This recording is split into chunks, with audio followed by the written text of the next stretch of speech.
company called Silverstripe, which I think needs no introduction in Wellington. And we're very lucky to have one of the directors here today who's going to give us a bit of insight into their growth and success. Zig is his short name for, and I'm not going to try to pronounce your surname because I just mucked it up. So please, Zig, let me introduce you as Silverstripe executive. Okay.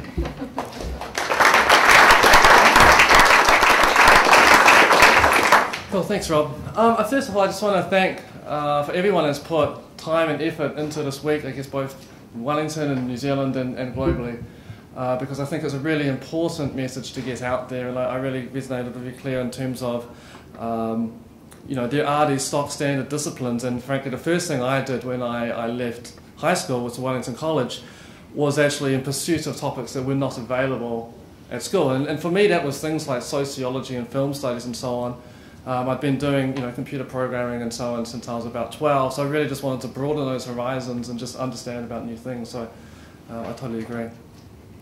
So I guess I thought I'd just change track a little bit and provide a bit of an example of innovation, and I guess what I mean by that is doing something that is opposite to conventional wisdom, and I thought I'd say this just because at Silverstripe we really see that as a key part of our success, especially in the last couple of years. And I thought it would be nice to provide just a specific example because you're talking about these general principles, and sometimes it's nice just to come down a level.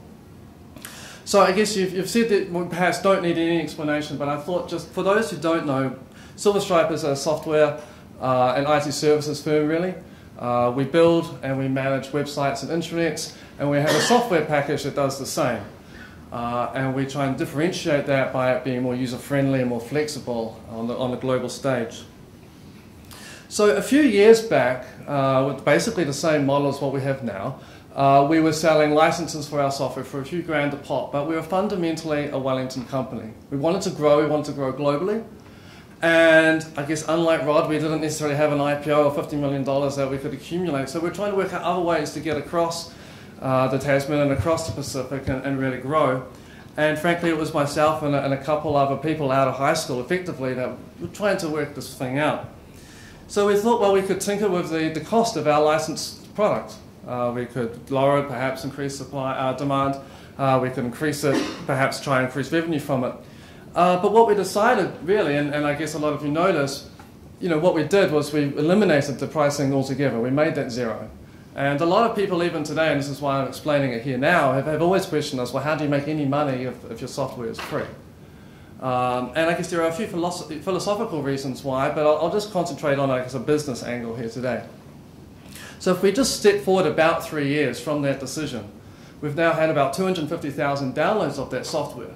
So really what that has done is created awareness. It's actually created a channel for us, but previously we had no channel. It was myself and a few others door knocking really around Wellington, whereas now we have awareness around the world and growing.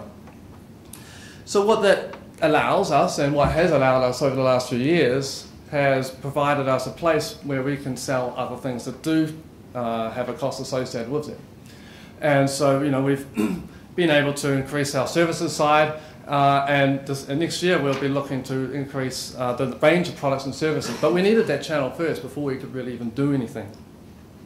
So let's just have a quick look at some of the metrics that we've done over that 3 years, just to give you an idea of what this has done. So we've gone from less than 20 staff to nearly 40, some of which are in Melbourne, and we've got partners around in Australia, the US, UK, Europe, and so on. The average value of a project, a service-based piece of work that we do, is increased by more than 10 times. And that's because you've got, say, 250,000 downloads.